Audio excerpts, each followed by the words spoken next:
I'd like to welcome everybody to the Venture Investment Panel at Sachs Forum, Basel 2022. And I just want to preface it by saying we're all so happy to be back in person. I'm Steve Dickman. I'll say a bit about myself when we go down the panel, but my friend Naveed and I are co-moderating a panel where we have five of the top investors, both corporate as well as financial investors in the European life science ecosystem. And of course, we really have six because Naveed himself is one of those investors. So we're going to tell you a little bit about what we're going to be speaking about. It's a bit of a continuation from the morning's panel, although I don't think that the situation for the private venture-backed companies is quite as bleak as that which we heard about from the earlier panelists in regard to public companies. It's not quite as brutal out there. Maybe I should say yet. A little bit of it really depends on factors that we have no control over, like does the Fed hike by 3/4 or a whole point today, and what's the impact of that? So what we thought we would do is put our friend from the European Investment Fund on the spot a little bit to talk about the trends for investing in European life science companies across the entire European ecosystem. None of us actually know how this looks from the top, and because EIF is able to invest in most of the private funds in Europe, we think EIF should have an educated opinion. You're welcome to punish me after the panel for making you do that. After that, I think we're going to really talk about the day-to-day what's going on inside the venture funds and their portfolio companies, first from the perspective of strategy. How are the investors putting capital to work? And is there a chance that there could be capital flowing in from other parts of the world, from China, for example, that could change the ecosystem? And then once we've kind of started to talk about the way the funds are thinking about it, we want to talk about what's the impact on companies. How are companies expected to both carry on operations and finance in a tougher environment than we've lived with in Europe before? We will leave time for questions at the end. We have a microphone up here somewhere that can be handed to someone asking a question so we can all hear you. And do please raise your hand. I'll ask a few minutes before we want the audience questions for people to be ready to raise their hands. And please join us for that.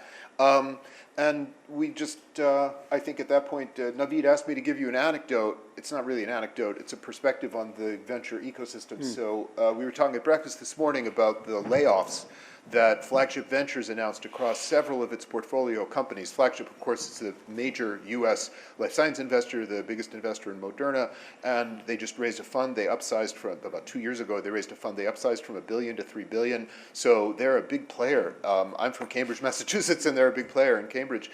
They recently announced layoffs, hundreds of jobs lost across portfolio companies doing primarily computational drug discovery and healthcare work, but also some life science basic drug discovery.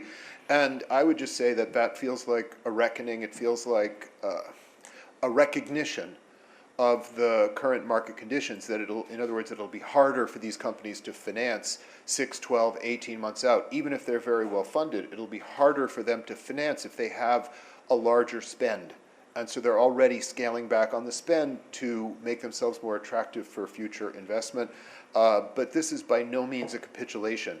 The announcements of the layoffs definitely hit hard. There was definitely a ripple across the U.S. biotech ecosystem. Oh, look, Flagship, this very well-endowed investor, is letting go of some of its people, of some of the people in its portfolio companies, rather. It's not a capitulation, though. It's just a little recognition of the way the ecosystem is playing right now.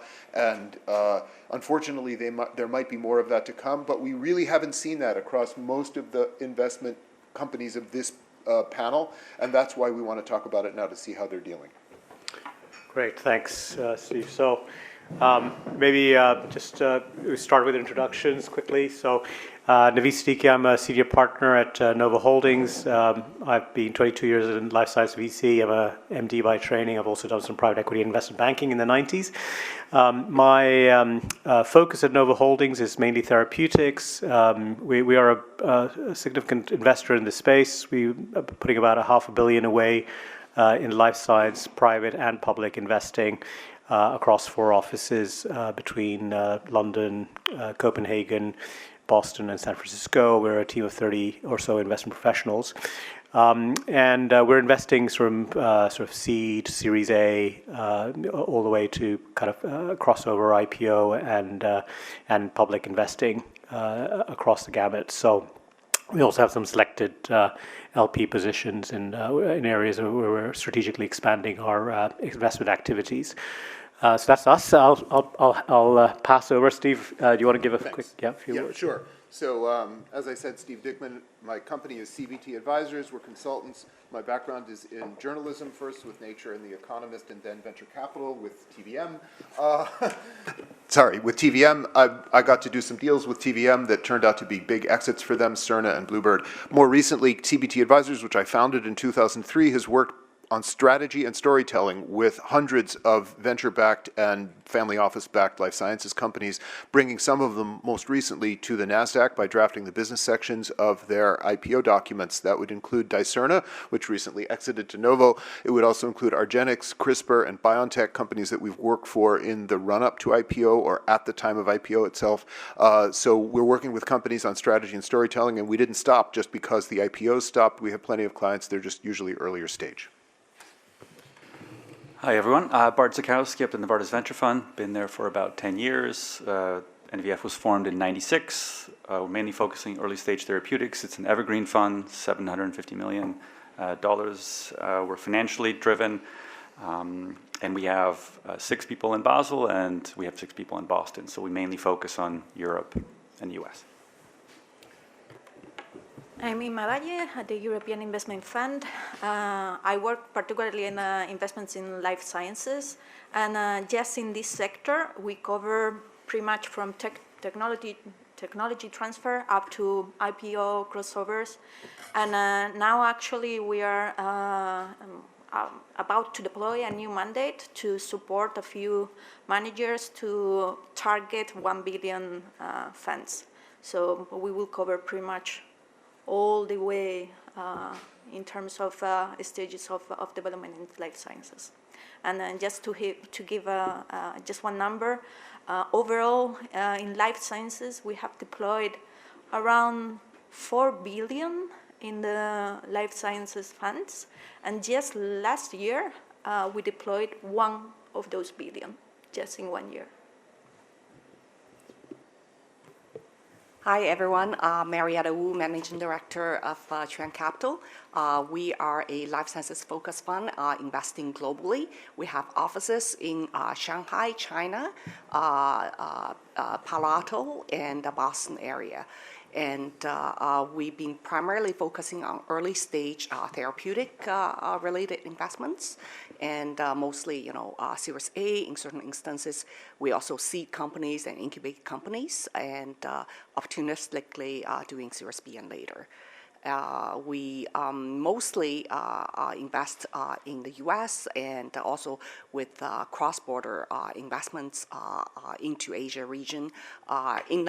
In Europe region, in our private funds, we have investments. However, since we don't have a foot on the ground here, we didn't make any during our last fund 2. We look forward to coming back to Europe and looking at companies to invest. So we currently manage about 500 million AUM. Thank you. Good morning, everyone. I'm Michael Wacker, representing Biomed. I've joined them 3 years ago as general partner.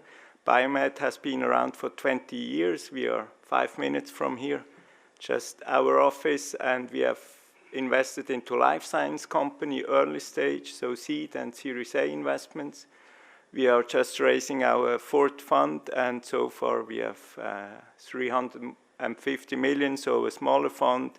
Our focus is really early stage company building and Series A financing in companies developing therapeutics. Good morning. It's a pleasure to be on the panel. My name is Sascha Berger. I'm a general partner at TVM, which has a history of 4 decades in the venture business. I myself am based in Munich, same as a couple of my colleagues. We have a transatlantic team. Half of that is based in North America and the other half in Europe. Right now, we are investing out of a $500 million fund, whereof roughly 60% is allocated to therapeutics, mostly early stage, late preclinical, and/or at the very end of the therapeutic the clinical spectrum, so phase 3 ready companies. And roughly 40% of that $500 million is allocated for medtech late stage investments. Great. So thanks for the introductions. Well, I think, first of all, congratulations for assembling, I think, what is a great panel. We've got folks here who really have every angle from the local to the European, transnational, early to late, and the fund-to-funds perspective at a European level. So I think it's going to be a really exciting conversation. I really want to have it as a conversation where we can kind of just discuss. So I'd invite the panelists to sort of keep this free-flowing. We'll try to sit back and listen to you and chip in as chair, but maybe you can do some of the work and we can kind of relax a bit and just steer a bit. So, but really, there's lots to talk about. I think maybe as we wanted to sort of talk about macro is the big theme right now. So we're second year into the downturn, and obviously now it's beginning to sort of make weigh on our minds. Before we thought maybe it was like a little blip, then it was a bit of a longer blip. Now it seems to be going up and down a bit, and a bit jerky. So so obviously a little bit is topical. Where is the state of affairs? And so we'll get the panel's perspective, but maybe, and Inmaculada, sorry if we're putting you on the spot here. Really apologize for that, but we thought you will have a good perspective on this because at least you're seeing what's happening at the fund level. And I must say the EIF, I mean, I've been around for a while, has played a very cornerstone effort in the European life science VC industry as being a cornerstone LP, the LP in Europe in supporting our ecosystem. And so you have a unique vantage point, and you have also seen the ups and downs of Europe and the building of Europe from a VC landscape. And now we're facing a little bit of a, some clouds with the macro environment. So how does it look from your perspective? Yeah. Well, thank you for the 5-minute notice. Yeah. I have to say that so far we haven't seen truly negative impact. Of course, the financial situation have affected to the public markets, and this has affected all the companies that went through IPOs in the recent months, or that they've been already for quite some time, and for the managers that were already thinking about some kind of divestment of their stakes in those companies, this have an impact. In terms of the rounds that we see in portfolio companies, not that much. Maybe a little bit bigger round sizes for some of them. It depends a lot on the stage that you target, but overall, and it depends also a little bit on the specific countries, but overall maybe a little bit bigger rounds and a lot more attention to the syndicates. That's what we see. And this is the feedback that we get from our managers, that actually pretty much, as you said, we are in a very unique position, cover pretty much the whole European market. This being said, internally we have this discussion about, because the funds are becoming bigger and bigger also. So to what extent we are seeing bigger rounds because we have bigger funds, or we need bigger funds because we are seeing bigger rounds, we are not fully sure of what's going on there. But so far, this is what we see. Not that much impact in valuations, I have to say, at least not for now. But this is also linked to the quality of the syndicates that are formed. Usually, somebody in the previous panel mentioned that they usually ask for the companies to think about the money that they need for the next milestone plus 6 months. What we see, or what our managers tell us, is what they look for in a syndicate is who is going to come with me in the next round, and who has resources to cover a little bit more than the next round. So this is so far what we are seeing now, more pressure in building more complete syndicates and high-quality syndicates with, let's say, deep pockets. Great. I mean, I think that's definitely a consideration who your partners are right now, and very, very important there. You have invested, you have supported an effort where growth funds have, in life sciences, have now, become a feature of the European investment landscape. I can, name,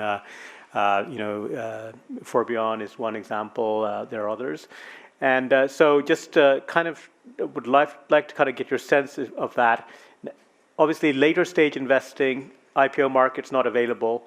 How critical do you see is the role they might play in this, and are you supporting that activity, or just some sense of how you're trying to support the sort of the growth side of more deep-pocketed investors? Absolutely, yeah. And we have, I think that 2 new mandates. One of them is part of the InvestEU new mandate that we just started to deploy, but we have another one coming that we hope it's going to be active either by the end of this year or first quarter next year, with this specific target to support crossover investments and funds targeting particularly the growth sector. Yeah, absolutely. And just one final, because it is true, for us it's true that the current situation, it's, I don't even know how to define, because we had the COVID, then the whole situation with Ukraine, now inflation, and it's really weird what's happening, everything at the same moment. But we are talking about long term. We are talking about, at the very least, when you fundraise for a fund, we are talking about the next 10 years. So with this in mind, we think that at some point the IPO window is going to open again. Yes. And we don't have that many really big funds in Europe that can support the later stages of the European companies to stay European and to develop all the innovations here and grow here. And that's what we want to try to target. Yeah. Great. I just throw in a statistic. I have to check the reference on this, but I'm pretty sure it's right that for companies that are raising money at the stage of pre-IPO, crossover, or IPO, the volume of capital available in the United States compared to that in Europe is 37x.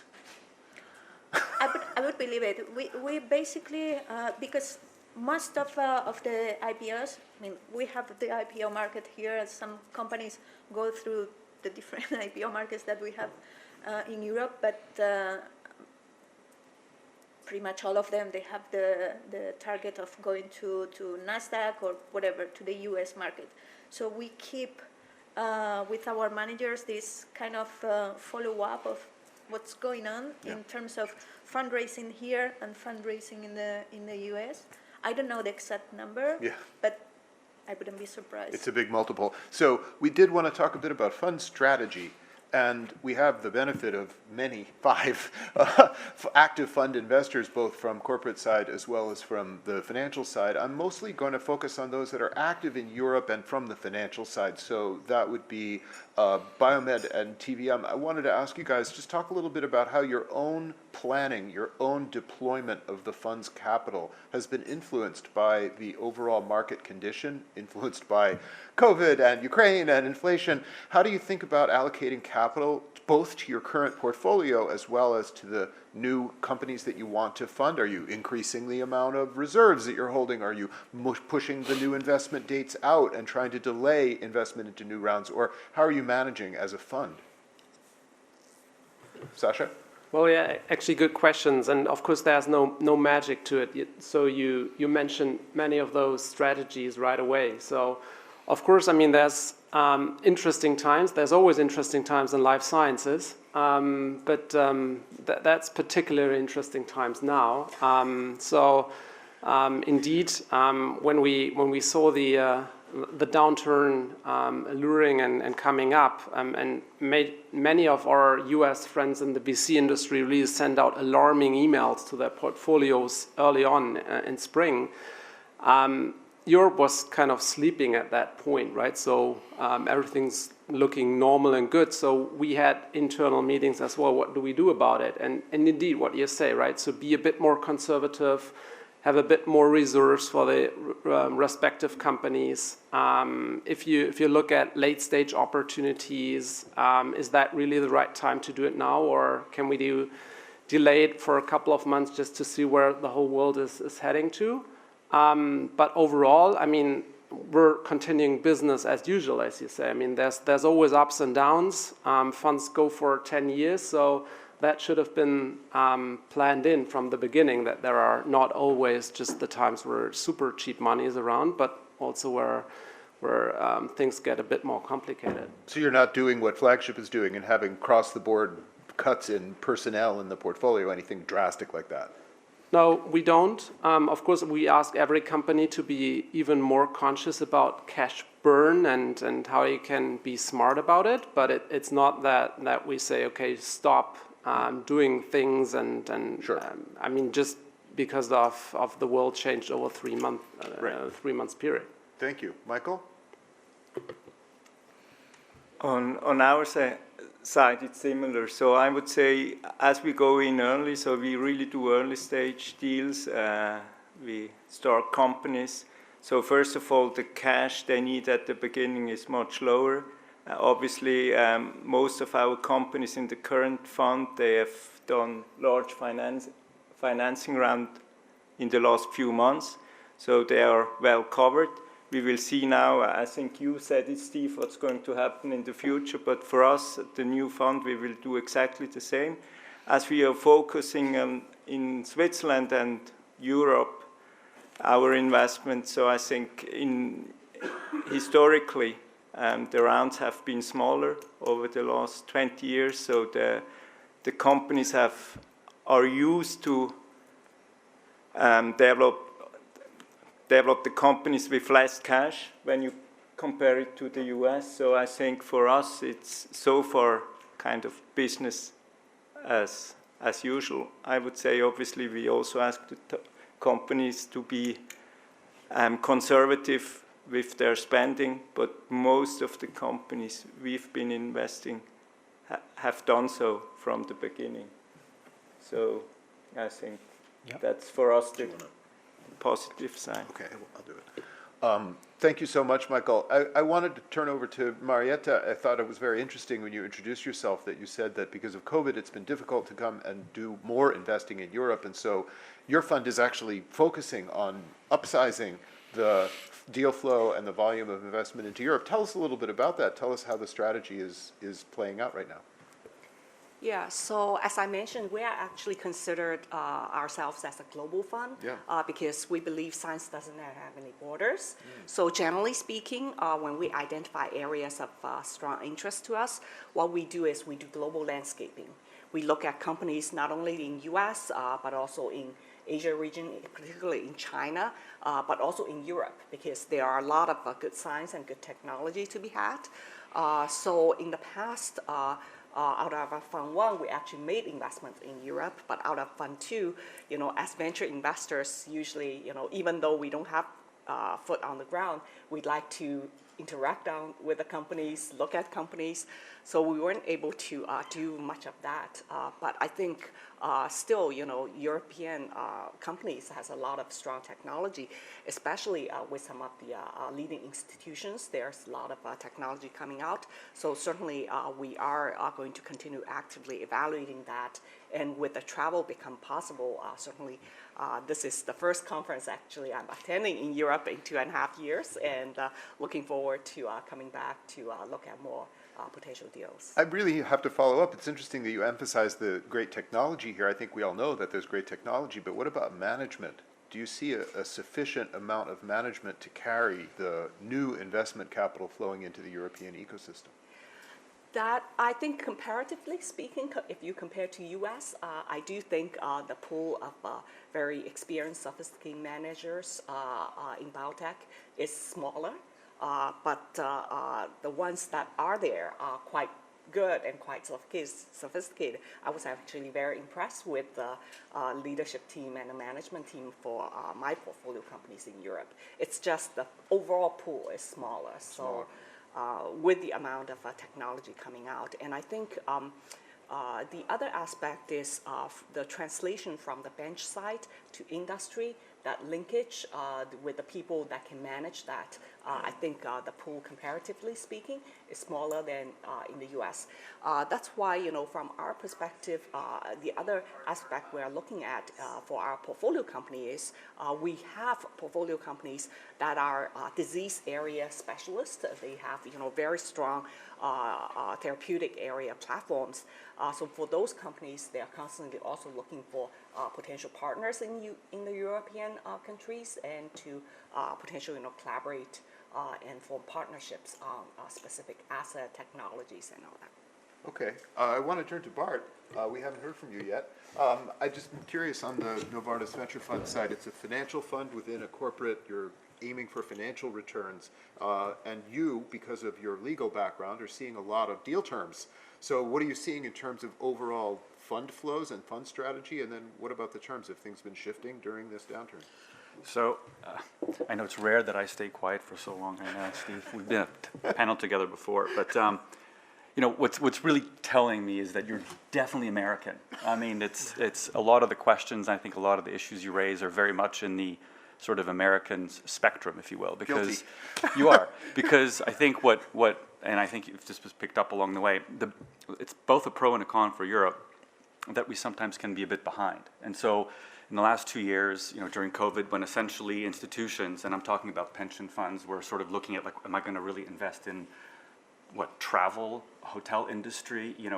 Private equity funds were kind of reeling from this, and that's why I think a lot of them turned to healthcare now. We've seen a lot of buyouts. Interesting. They turned to healthcare, and all of a sudden, the U.S. healthcare, again, that's the sort of what we've been seeing, that all of a sudden, any biotech with very little data and a paper, but with some cool PIs and a cool, smooth CEO in the U.S. could raise $100 million on a pre of $150 million. And, we do early stage therapeutics, which usually means you have to have some solid data, you have to have a disciplined financing plan. Maybe you're not a native English speaker, but certainly your experience, a lot of big pharma companies in Switzerland, in Basel alone, if you look at the pro rata percentage of people who work in pharma. So I think what we saw over the last 2 years is that in the US it was tough to get a deal done because it was very difficult for us to do an analysis of why we should invest at this valuation with this data. And to your point, we're financially motivated. I think it's a terrible thing for any fund, whether corporate or corporate, to not be financially motivated. Sure. Because if you're not financially motivated, what's the point? You're going to lose money. So is that better for your organization overall? So for us, we've always done the financial analysis on these deals. And candidly, we have not done that many U.S. deals. We tried to focus on the early stage deals. Very early, because it became earlier and earlier, because those are the deals that we could potentially afford and see some upside return. By contrast, again, in Europe, because I think Europe is a little bit behind, this hype didn't really translate to sort of individual company financing rounds. It was a bit tougher for a CEO in Europe to come in with a $100 million pre with a $100 million raise, because it's just not maybe the culture, maybe it just took time for it to translate. We did see at the end of last year and early this year, European companies coming in with these plans, or with sort of this argument that, well, this similar company in the U.S. raised, X on a pre of Y, and unfortunately, nobody informed them that that market is gone. So, then you asked about deal terms. I think the one learning that we have is for many years, people were always, still in Europe, people are always thinking participating preferred. But I think if they think about the long run, when you're adding so much capital on top and every new investor wants that, if you're an early stage investor, you're going to be stuck under a lot of press. And so I think that hopefully is changing in Europe, that people are realizing that actually in the US, less and less do I see participating preferred. People are just prefer to say, let's not create weird dynamics in approving an exit. Let's avoid having to do management carve-out plans, because there's just so much pref on allocated. top, particularly as these companies are so overpriced. If you're adding it all on top, it's just, how do you exit this thing in the end? Well, so that points to a reckoning coming in the U.S. Right. Right. But that's exactly the point. But because Europe is a little behind, maybe not in Europe. That's my point. I think that's why I think colleagues on the right are relatively calm, because I don't think we've ever kind of, again, I hate to be American, but just overdone it. Exactly. The sort of hype and the Over to you, Naveed. No, great. I mean, that's great observation. Hard to follow all that. Yeah, no, absolutely. So look, I think this is where it's great, because we've got so many perspectives here. So I'm going to bring a little bit of the later stage perspective, so because Novo does a fair amount of that. So certainly in the last 3-4 years, what was dramatic what was the way that VCs had shifted, and the market had generally shifted towards preclinical investing. And there was the ability that you would never have to worry about these participating preferred, because basically you do a Series A, maybe a B, and then you're public, right? And now we're back to kind of normal times a little bit.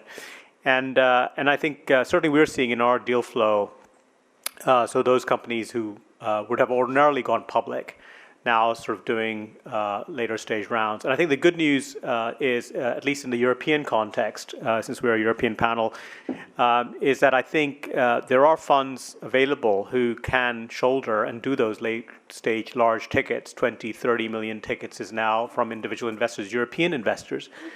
Is definitely there, and you don't have to rely on U.S. investors. The U.S. investors, COVID and other reasons, have, my observation has been it's been a little bit slowish than it was maybe from 2 years ago, when people were very interested in Europe as a value play. They are still interested, but maybe a little bit slower than it was.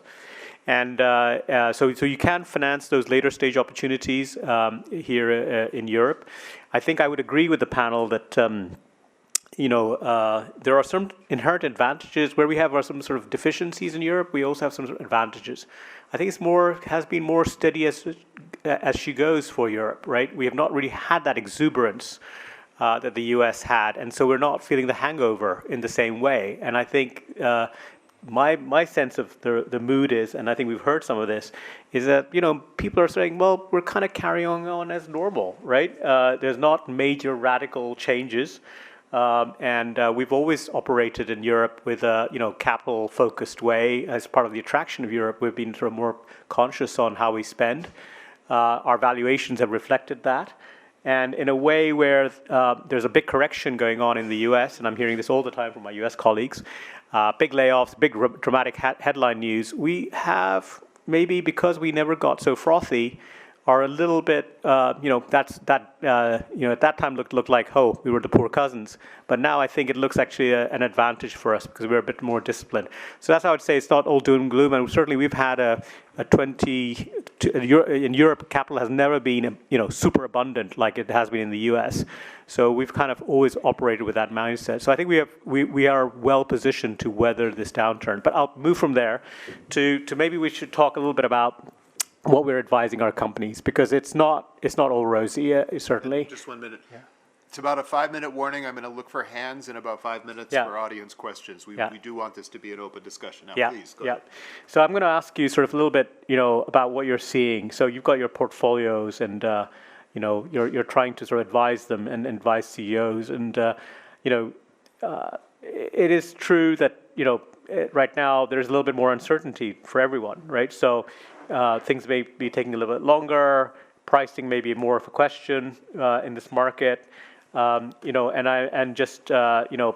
is people will still want to hit their objectives with progressing their programs, their ambitions. What should we be thinking about ambitions? We have CEOs who are very ambitious, who want to basically raise a lot, do a lot, right? What's the message to them?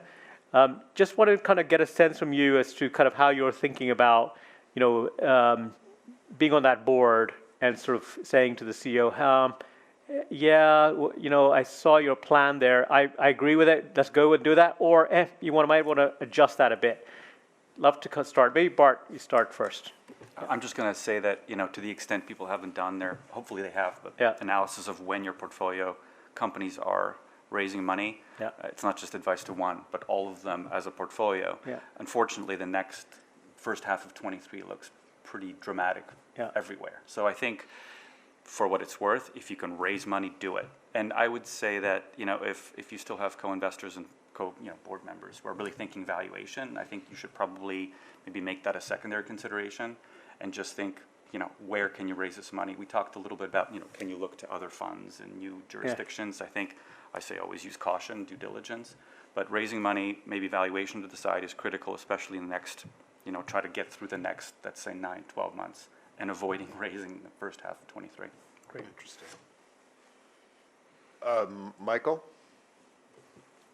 I think it's also, what we actually ask the companies to look really at the portfolio and to focus. At the end, it's clear you have to decide.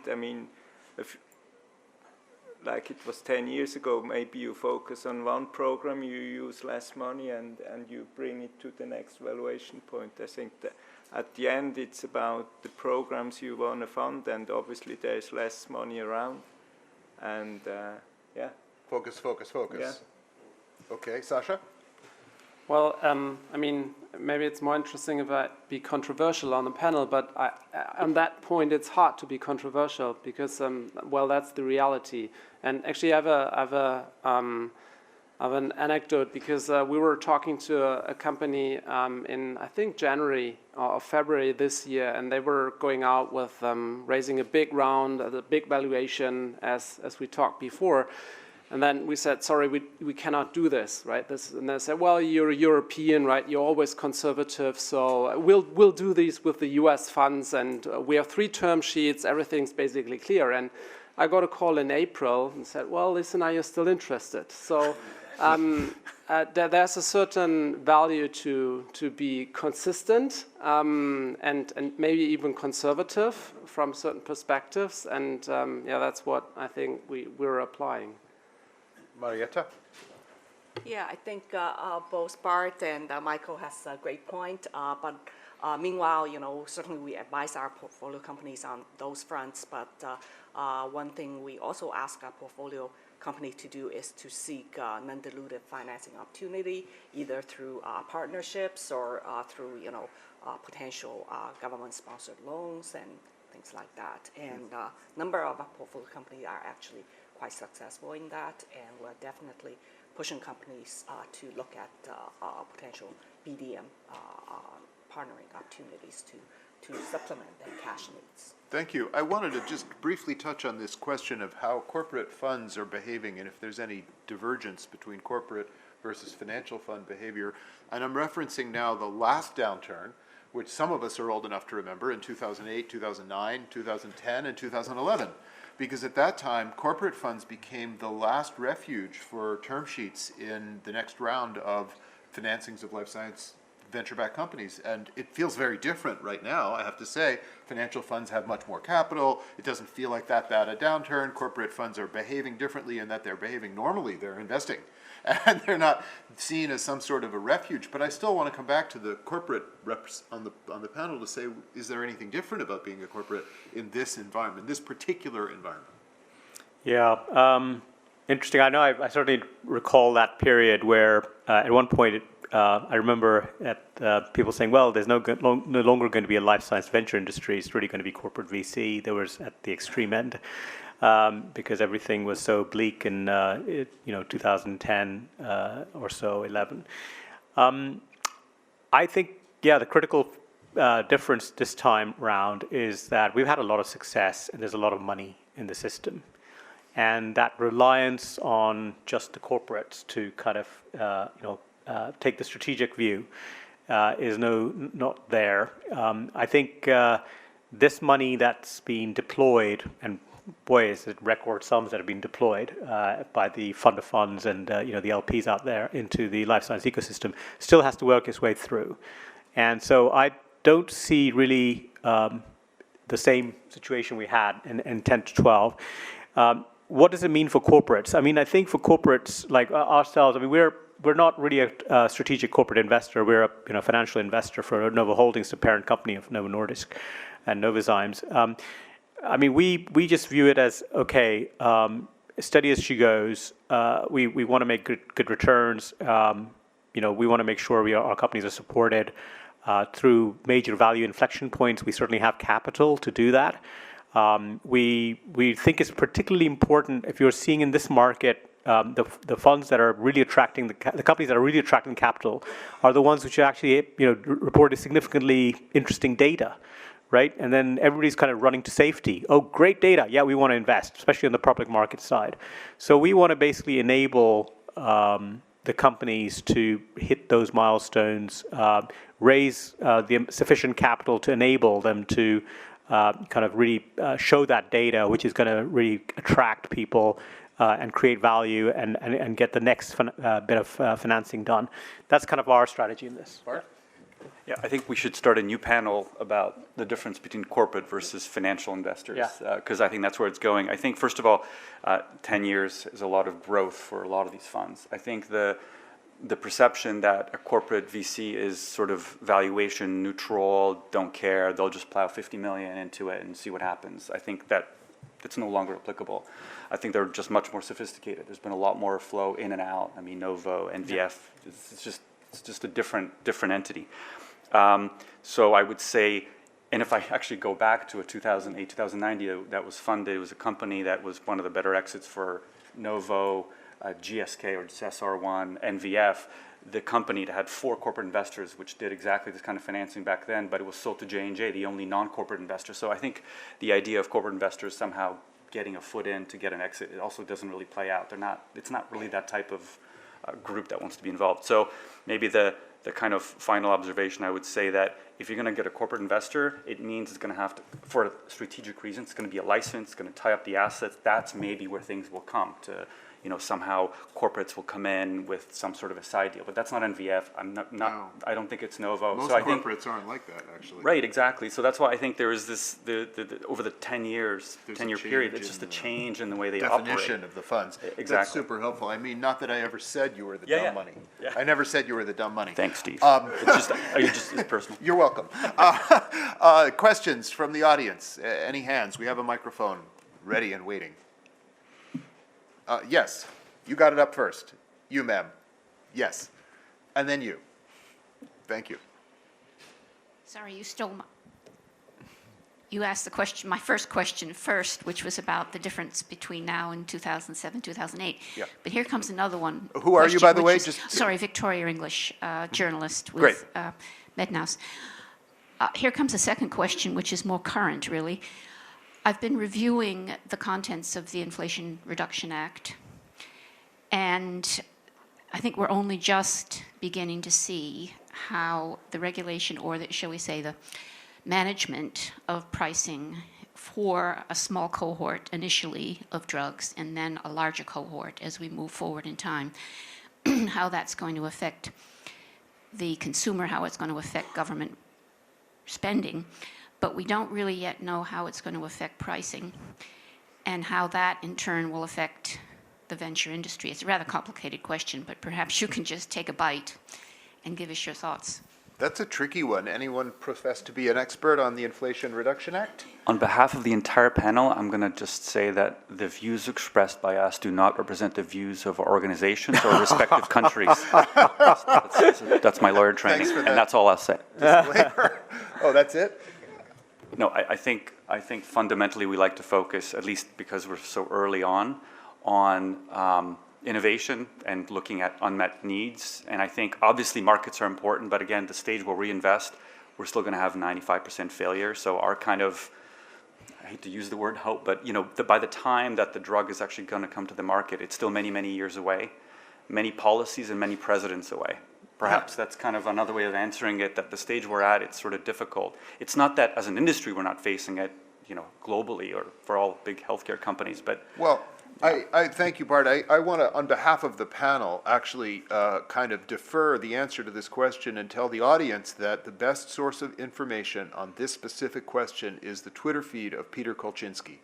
So he's an investor, RA Capital in Boston. They have billions under management. Peter has been active on Capitol Hill for 2 years, and he's been tweeting incessantly about this aspect of the IRA. And I think he will continue because he's really, really, really unhappy about the disfavoring of the small molecule early stage investment implied by the IRA, and he was still, as the last I saw, agitating to overturn that part of the IRA to actually change the law before it actually takes effect. I don't know if he'll be successful, but he definitely has ambition. So I refer the audience to that, and I want to go to the next question.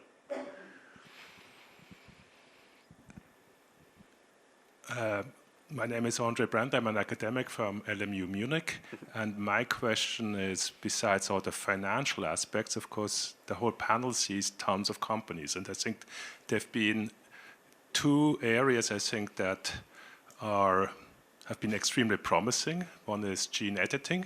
I would like to know, where do you think this technology is going now? Are we now really close to the getting therapeutics out of it?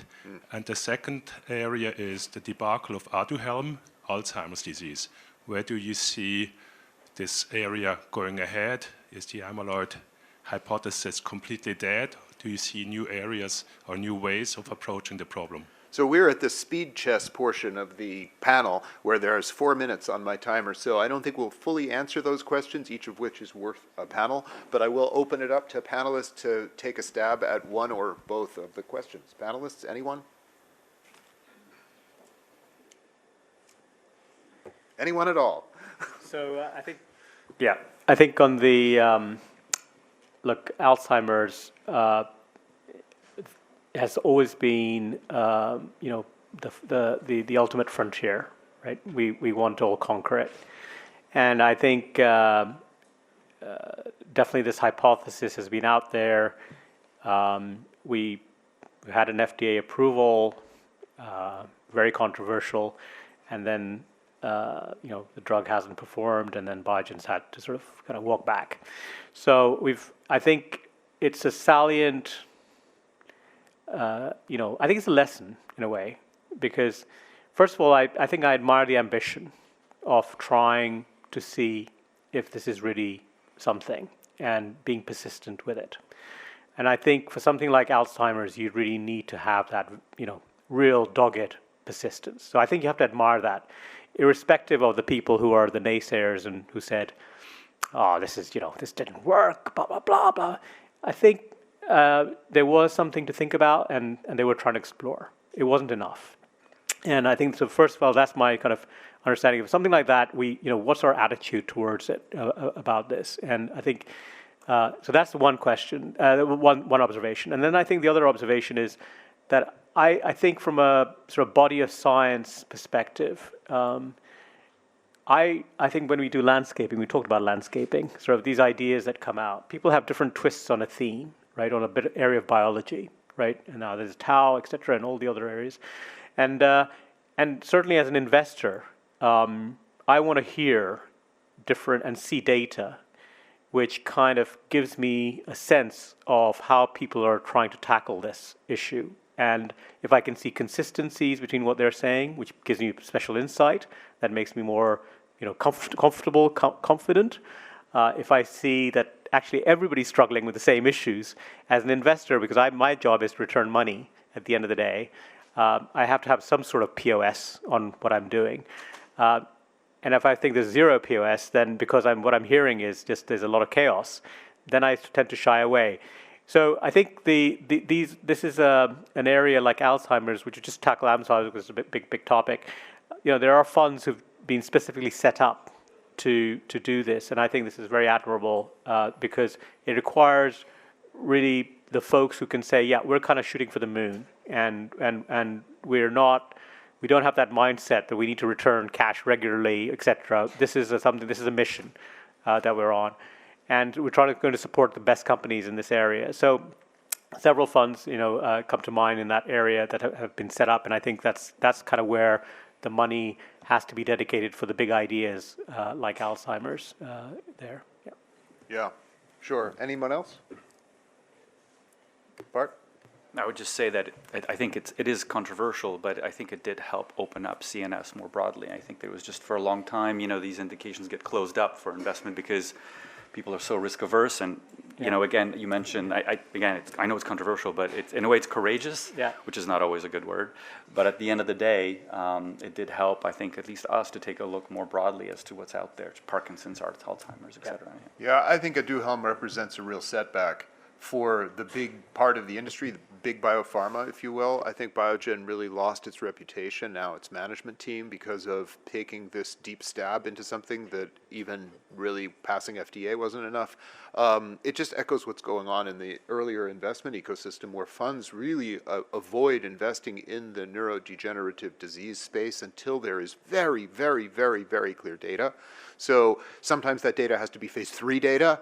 Occasionally, biomarkers will get a company, Vigil Neuroscience, public company in Boston. They're going after some very narrow parts of the neurodegenerative disease space with biomarkers, and the biomarker work is impressive. It's great science. Does it mean that that drug will work? Who knows? But there have been too many failures that it's made investors so skittish that, as Naveed is saying very politely, financially motivated venture funds tend to shy away until there's lots of data, and that means the ecosystem needs the more, let's say, mission-driven funds to take over. That's the Alzheimer's point.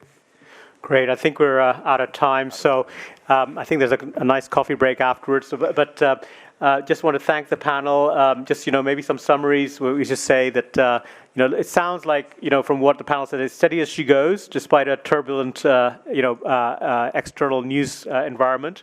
And economic environment, but it sounds like it's steady as she goes. There's a lot of capital. I think there's lots of reasons to be optimistic, and particularly Europe's in a good place, I think, from an ecosystem to weather this storm. But thank you for the panel. I'd like to thank you so much. Ask the audience to thank the panel. Thank you. Great job. Great.